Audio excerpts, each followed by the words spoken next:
Tired of searching the vast jungle of podcasts? Now listen close and hear this out. There's a podcast network that covers just about everything that you've been searching. Hey! The Golden State Media Concepts Podcast Network is here. Nothing less than a podcast bliss with endless hours of podcast coverage. From news, sports, music, fashion, cooking, entertainment, fantasy, football, and so much more. So stop lurking around and go straight out to the Golden State Media Concepts Podcast Network. Guaranteed to fill that podcast itch. Whatever it may be. Visit us at www.gsmcpodcast.com. Follow us on Facebook and Twitter, and download us on iTunes, SoundCloud, and Google Play.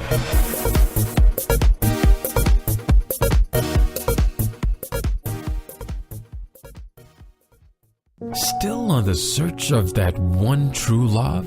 On the limbo in this crazy world of dating, marriage, relationships? Well, listen to the Golden State Media Concepts Relationship Podcast, your one-stop podcast for everything about relationships.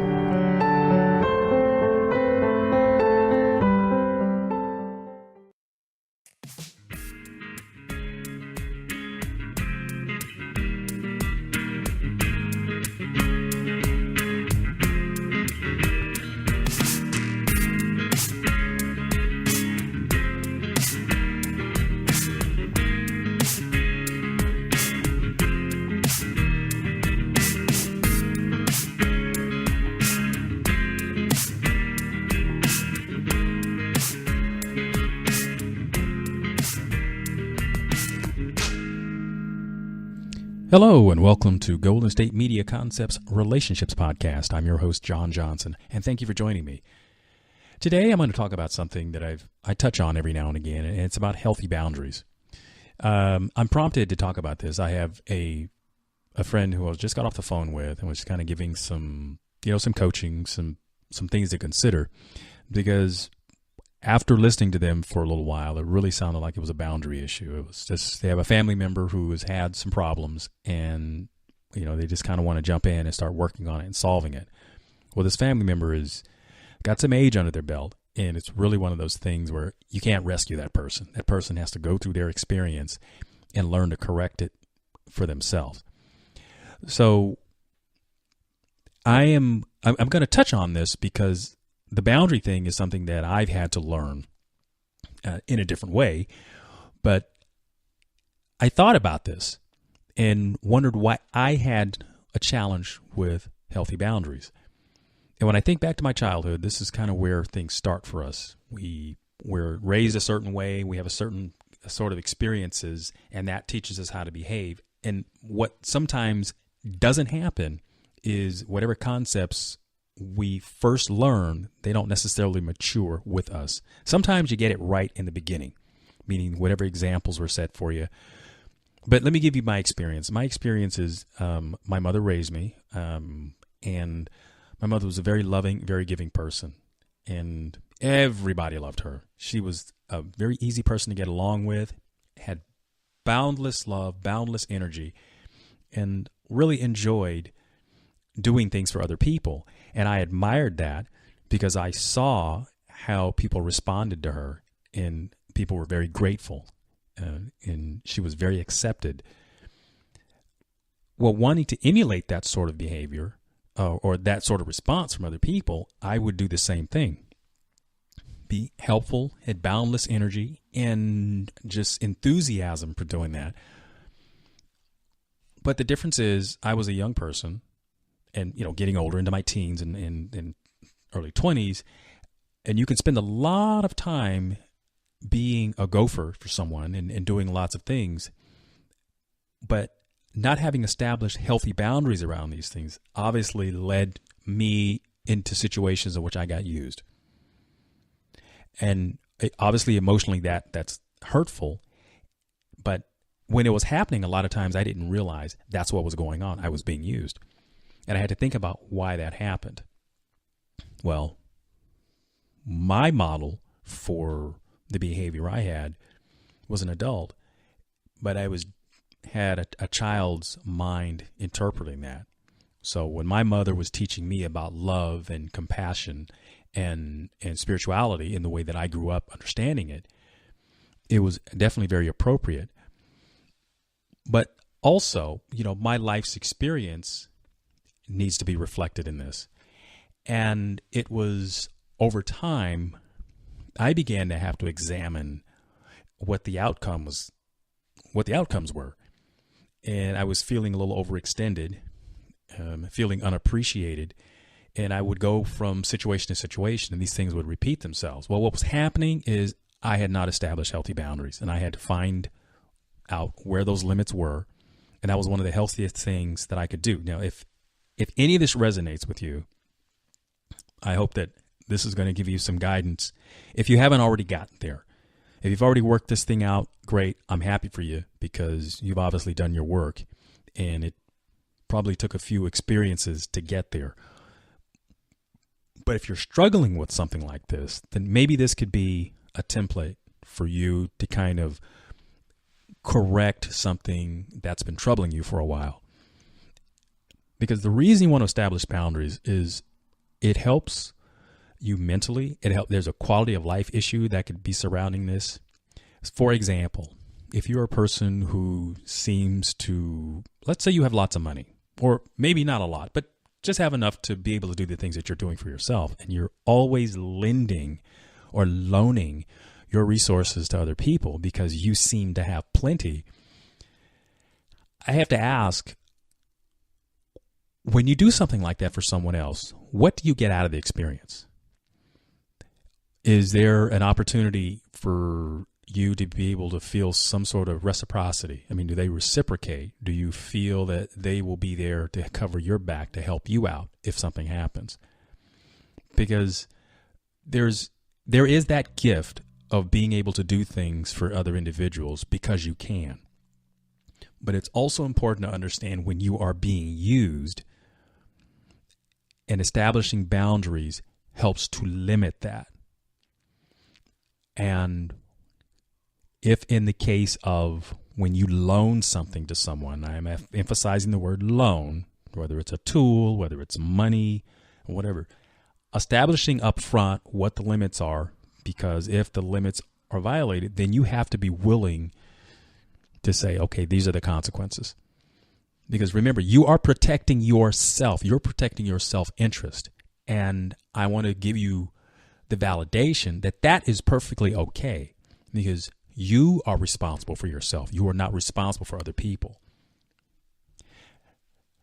I talk about, in one of my other podcasts, I talk about how we show love to other people. And in my experience, one of my things that I like to do is acts of service, meaning that's how I show somebody I care about them.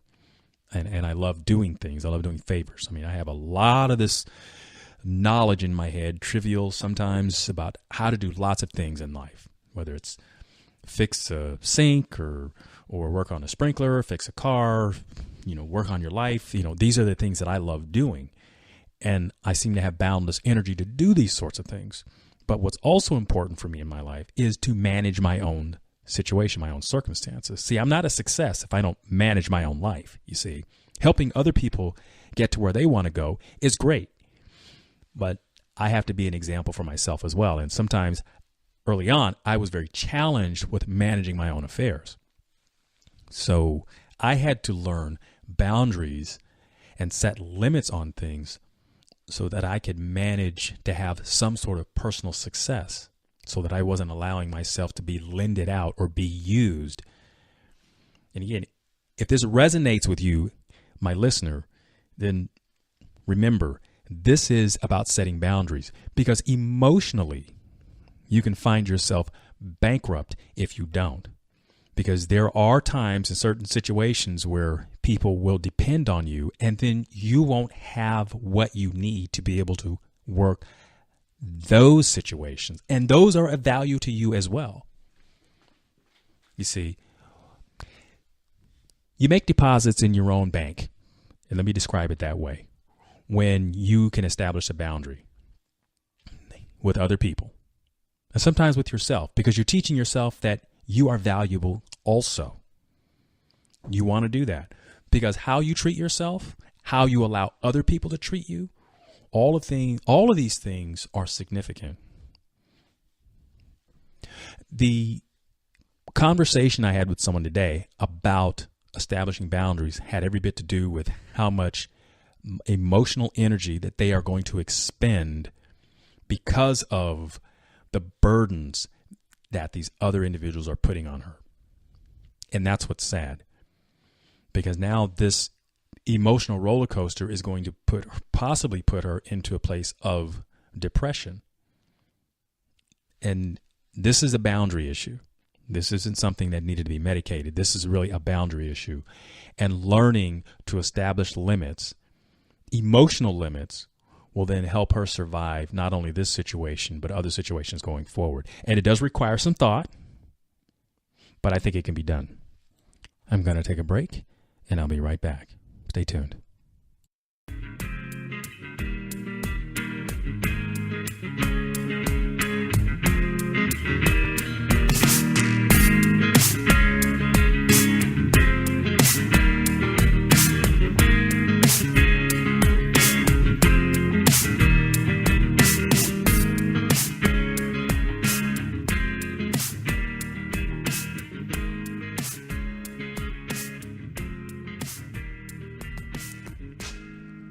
Hello, and welcome back to Golden State Media Concepts Relationships Podcast. I'm your host, John Johnson. And in this part of the podcast, I'm going to talk a bit about, the male anatomy. And I don't know how much you know about it. There's men, those who are listening. Thank you. Women, those who are listening. Again, I'm not sure how much you know about the male anatomy, and I'm going to talk about it because it's more of an informative kind of thing. It is something just to be aware of. The male prostate, the purpose of it is to provide seminal fluid, which then helps the semen itself when the semen lives in the seminal fluid and carries itself into the female body, and it sort of lives in this liquid. When the prostate itself, as a man ages, and it's fairly typical, the prostate tends to enlarge. And there's a term for this, an enlarged prostate, a BPH, benign prostatic hypertrophy. Now, an enlarged prostate is not cancer. So I want to establish that an enlarged prostate is not cancer. It is just something that happens to men. And as I understand, it's basically the hormone, the testosterone. It just continues to grow. I'm speaking about this in general terms, but what I want to get to is the part about how it impacts men. And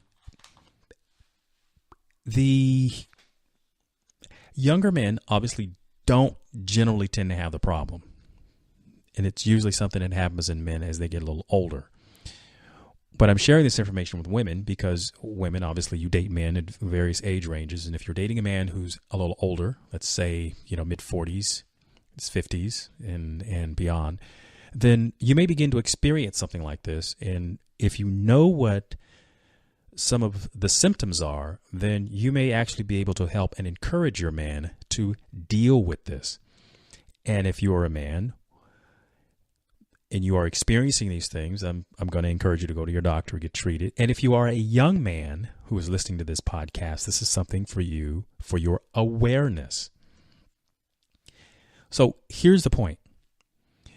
Obviously, as men reach a certain age, they are encouraged to go to their doctors to get their prostate checked. Now, the way a prostate is checked, it's what they call a digital rectal exam. A doctor puts on a glove, he puts some lube on that glove, and then through your anus, he inserts his finger and feels around for the prostate. Now, if you know where the prostate is, so let me describe that. The prostate is located right beneath the male bladder. So the area between the male scrotum and the anus, then that's called the perineum. That is the general area in terms of anatomical location, but in order to examine the prostate, this is why they have to use a digital rectal exam. and what the doctor is going to look for is an enlargement. Now, many men have a lot of anxiety around this particular examination. Obviously, it's a very vulnerable position to be in, but it is something that we go through in our minds. Men, I can understand this, but you must get beyond this. Doctors have seen this. They've trained for this. This is something they do. But the important thing is to get checked. And ladies, if you have a man in your life who is seemingly resistant to being checked, talk with him, encourage him. Maybe it's just something that you can deal with by just being there in the waiting room. When I say waiting room, not necessarily the examining room, but maybe the waiting room while he goes and gets checked and he finds out it's no big deal. The other part, and I probably should have mentioned this first, is what some of the symptoms are when the man may be having issues with the prostate. One of the firsts, and this is something that we teach men to pay attention to, if you're using the bathroom a lot, let's say throughout the day, it seems you have this strong urge to urinate, it could be that because the prostate is enlarged. Now, what happens is because the prostate itself sets underneath the bladder, when it expands and sort of pushes up into the bladder, what happens is that the male bladder does not empty completely. And it's because your nerves inside your bladder sense that there's still something in there. And that's why men continue to make frequent trips. So say, for example, if you're laying down and you thought that you had finished your time in the restroom, you come back, you lay down, and you feel like you got this insane sort of sensation. But this is why. It's because the way the bladder is originally designed to work, where the opening is for the urethral tube, is at the bottom of the bladder, like it would be at the bottom of anything, like the drain comes out the bottom. But if there's some swelling, which in this case the prostate gland is at the base of that, sort of protrudes up into the bladder, well, that's going to prevent the bladder from emptying.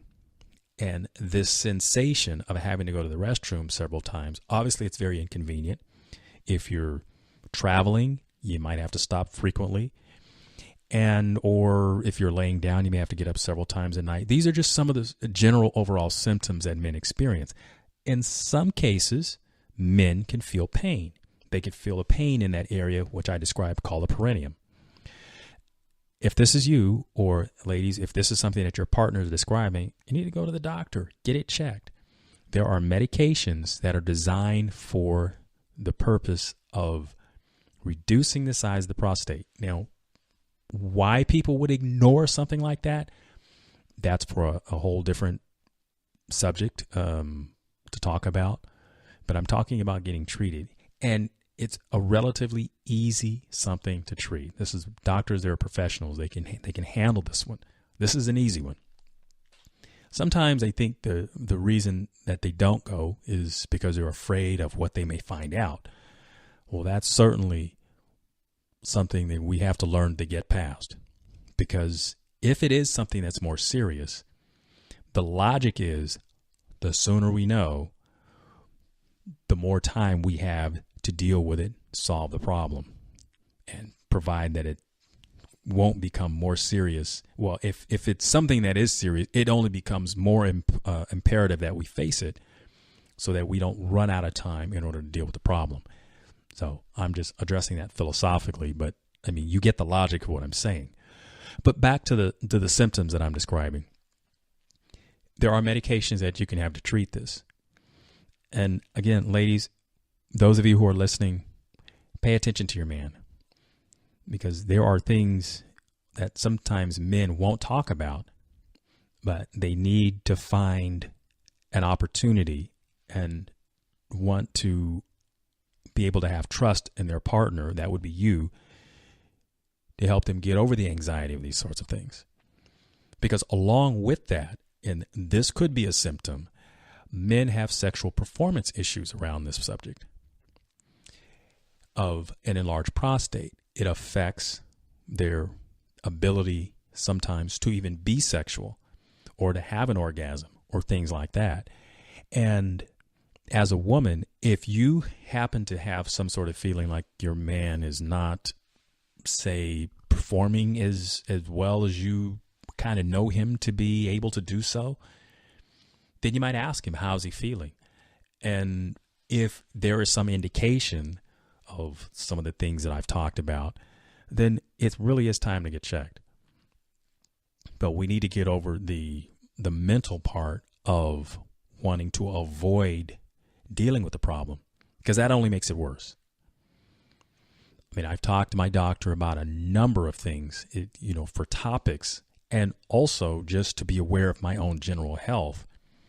But I can imagine the anxiety, because I think if I had to have an exam of that type, and if I've never experienced it, yeah, it's going to be uncomfortable, at least for a thought. But sometimes you just have to just say, hey, this is for the greater good. And it doesn't take very long. And as a man, it's, once you've done it, once you've had the exam and you have the answers, you're going to feel a lot better. And I know women use the analogy, they go to the gynecologist all the time. So, what's the big deal? I can't say that that's going to necessarily make you feel better. That is talking to the man. I can't say that necessarily just because a woman says she goes to the gynecologist all the time is going to make you feel better. I don't know that that's a good example of how to psychologically get past this. But it's just the idea that it's important, and you could have sexual issues around this. And once it's solved, you may be able to go back to being the person you feel that you should be. So I hope that helps. I'm going to take a break, and I'll be back.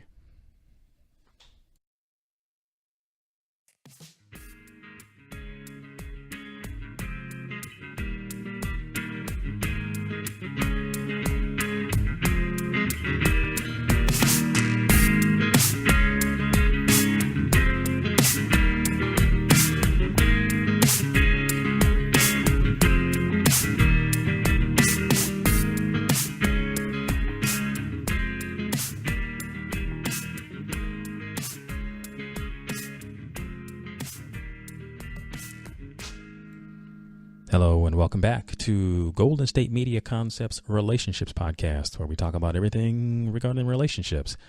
Now, I'm going to touch on something else, the vulnerability of being real with yourself.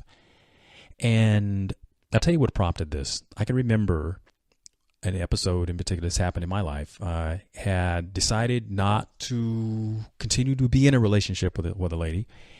And, for reasons that we just weren't necessarily a good match. Okay.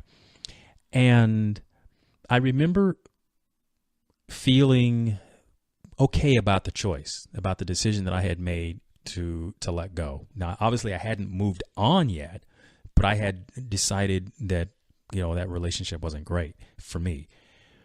But you know what? I thought back for a moment and remembered, because there were some things that worked. I remembered when I thought that she was dating somebody else, that I was a little jealous about that. I mean, I will describe that that's the feeling. And, I can't say I necessarily wanted her back. I wasn't necessarily going to change my life and then say, oh, I want you back in my life. But, for a minute, I remember feeling a twinge of jealousy. And I had to look at why that was the case. Especially when the reason I left the relationship had to do with some, communication and compatibility issues. Why would I still want that in my life if I didn't want the breakdown of communication and the compatibility issues, but again, feeling the jealousy. So that took a bit of doing. And I'm sure that there are those of you out there who are listening to me can relate to this. You don't want them, but you feel a little jealousy when they're able to move on. And I think part of that was what was happening for me, that they seemed to be able to move on before I was ready to totally let go. And that made me think, I felt a little selfish for feeling that way, knowing that I'm in my mind trying to move on from this. And this really sets the stage for asking yourself, when you decide that you're going to not go any further in a relationship, how do you handle that separation? I mean, what kind of boundaries do you set? Now, it's interesting. I was talking about boundaries in the first segment. One of the things that I had to force myself to do is I had to delete the contact information I had so that I'm not tempted to keep going back and being involved with somebody who I know is not the person I ultimately want to be with. Now, if you're at a place in life where you're not looking to necessarily make a lifelong commitment to someone in particular, maybe you're okay with having a lot of contact with your exes, as maybe that's sort of your safety net, so to speak. But if you need to move on, then you need to be practical about how reasonable is it for you to keep these old people in your life. It isn't. And it does take a while for you to get there. Accept that. Some people are able to move on a lot faster than others. And because of that, you may feel like you're being left behind. And when those feelings happen, you have to focus more on yourself and how to take care of that. And that doesn't necessarily include trying to reconnect with the person you just left. Now, this isn't about being mean or rude or anything like that, because remember, that's not part of this. What we are trying to do is get you to a place, or in the case of myself, it was get myself to a place where I can disconnect from that, let them live the life that they need to lead, but let me be free to move on and not be jealous because they were able to move on without me. That took a lot of work, and it took quite a bit of time, because I thought, for all the right reasons, I decided not to be involved with that person. But being alone and being lonely, those are very, very strong feelings. And sometimes we compromise that. We're vulnerable because of those feelings to going back into relationships that we know that don't fit for us or that won't work for us in the long term. But think about it. If we keep going back to those kinds of relationships, we don't move forward in our own life. And I hope I'm resonating with you out there who's listening to this. If this is a situation that sounds like you today, or sounded like something that you have dealt with but didn't necessarily work it all the way through, I'm giving you some valuable information here so you can move on this. And I think it might be an opportunity for you to do some journaling. If you're in counseling, you can talk with your counselor about this. But I think this is very powerful to understand yourself intimately in this particular case. For myself, what surfaced was the feeling of jealousy to some degree. And that's what got me to thinking about it. I was clearly aware that I was the one who actually made the choice. Now, if you're the person who's being left, it might even be a little bit harder to move on from the circumstance, because you may feel there's some sense of it's not a justice sort of thing. You might feel like it's very unfair for you to have to be in that situation. And, we have to work that a different way. But with the time I have left, I just want to share with you how, when in my particular case, I had to decide that I have to delete contact information, not keep going back to the old friends, not necessarily going back to some of the old hangouts, because the memories and things like that were still a little too fresh, a little too strong, and they had that tug on the heart. And sometimes the heart can overrule the mind. And when it does, sometimes it can lead you into situations that don't necessarily help you grow. And I was stuck in that space for a while. Now, I finally got past it. And again, for me, it took a lot more time than I wanted it to. But each one of us is an individual, and we have to learn to live within our own timeline. It takes a lot of discipline. And when you finally get there, remember to give yourself a pat on the back. Because you're not only freeing them up, but really importantly, is you are giving yourself the gift of the time you have left to be where you need to be. I'm John Johnson. This is the Golden State Media Concepts Relationships Podcast. Thank you for listening.